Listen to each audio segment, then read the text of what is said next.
Hello, my name is Bianca Washington Changin, Program Director at the Arts Council of Greater Kalamazoo, and I am proudly announcing our second interview that we have for our virtual component for May 7th Art Hop. This is James Palmore, who was the other artist that we are able to speak with for this Friday about the creation of the mural at Gazelle Sports that involves a picture of George Floyd and other meaningful community components. So we're so excited to be able to show you the second telephone interview. Please join us while we listen in. All right, so we are here today with our May 7th virtual component for Art Hop. And I am going to be talking to James Palmore, who was one of the artists behind the mural that is in Gazelle Sports, downtown Kalamazoo, one of the murals with George Floyd, and also to bringing in a conversation and a response to a memorial to his passing. And so, James, thank you so much for being with us today. I'm going to start off our first question with you kind of getting us getting to know you and about your involvement. I know this was a project that had a couple hands in it, but can you tell me your role with this mural? Yes, as Jim had mentioned, that he already had designed it. The design was already, that's not totally correct. But he wanted to involve some younger people in it and turn it up because both he and I were already busy with our own projects. And so in the effort of finding some younger people, and with the COVID, that made it kind of difficult to do. Yeah. And so he wound up having to design it. So he did the design, and then I was called to pitch in. And so the principal thing that I did was the Floyd, Mr. Floyd, painting his image within the structure that was already laid out. So it's just like I was just filling in this one space, but also, did some. I'm a sign painter, lettering, and that kind of thing. So some of that I did. Oh, great. Yeah. And can you tell me, so from my understanding too, the material that you all had to paint on was plywood, correct? It was canvas. It was canvas. Okay. Oh, wow. Yeah, okay. It was canvas. We were we wanted to make it a strong statement of fine art. Yes, sort of a statement, and going beyond just making it to have more presence, more sincerity. We're not, it's a real serious matter. And so we wanted to use quality materials and make it more. I don't know how to express, how to say what words to use to say this, but to add value to it. Let's say maybe. Yeah, and what materials did you? Was it paint? Was it chalk? What did you have to use to complete this? We use acrylics. Okay. Acrylics on canvas. Great. Wow, that really just that image of you being kind of in charge of, so to speak, or creating George Floyd's picture or face on this canvas really spoke to me, and how that must have really been for you emotionally as an artist, because I, as an artist myself, our role is to have a voice in the community and to be bold in that way. So can you tell me a little bit about maybe some things that might have come up for you as you were putting this piece together? Well, Actually, there's another person who wanted to do something, and so there was, copyright issues and all these kinds of things. I'm one who believes that the artist is responsible for whatever they put out, and the repercussions from that. And so, the different integrities about using other people's work and that kind of thing. And so with the other person, it didn't quite work out. And so I was already I had that image, but under the circumstances, then I'd say, well, with what happened, then that circumvents some of my own views about that because it was so important. And so I just, once I got started, then it's almost like I don't have control. Yeah. It's something that takes over, and I have to just give my own. I have to give into it and surrender, so to speak. And so from there, it just led on and came to be what it is. Wow. That's a very bold word, surrender. Yeah. I definitely can relate to that, and that's a lot to surrender to. And thank you so much for your vision and your contribution towards this piece.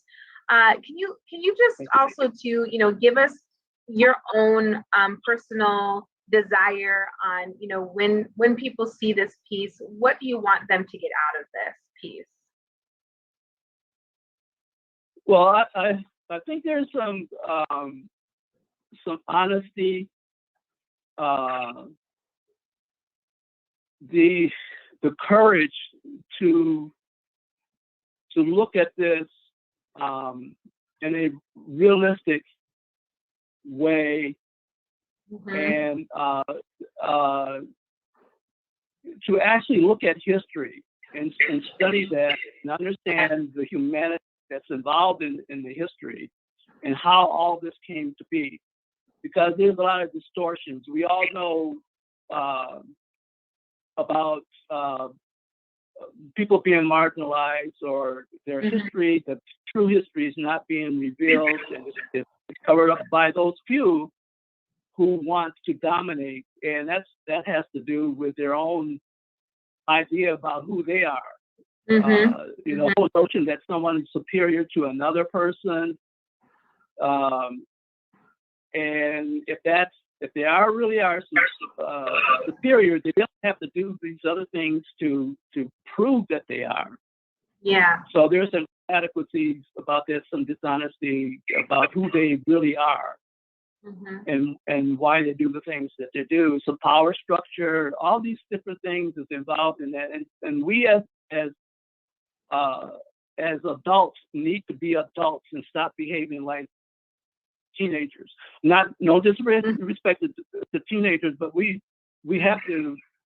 When I listen to the Senate, I listen to these people talk. They sound like teenagers to me, and they behave that way. And I'm sorry, I get too hung up on this. It bothers me. Yeah. Yeah. Sorry. Okay. Take your time. Yeah. Maturity definitely is needed all around. All around. Maturity is definitely needed at this time. And we need to be open to those conversations and be willing to change in ways that we may feel comfortable, uncomfortable, or, comfortable to change. But I think that both you and Jim really did the community something special by putting this piece together so that we can have this conversation.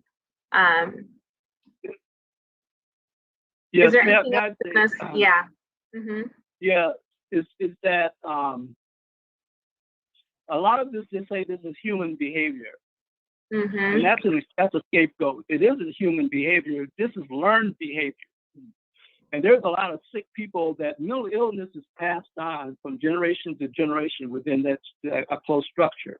We're dealing with chronic mental illness. Yeah. And all the annals of psychology, all this says that these people are ill. And so we need to treat them, treat the mental illness. I'm not, to hate somebody, you never met them before, and just because of their color, you hate them. You go to the extremes to suppress them. That's illness. Yeah, it reminds me of actually one of James Baldwin's speeches that he gave, I believe, over in Cambridge, about the psychological that very illness that you're talking about. And James Baldwin is definitely someone to learn and follow and learn from. And he spoke just about that.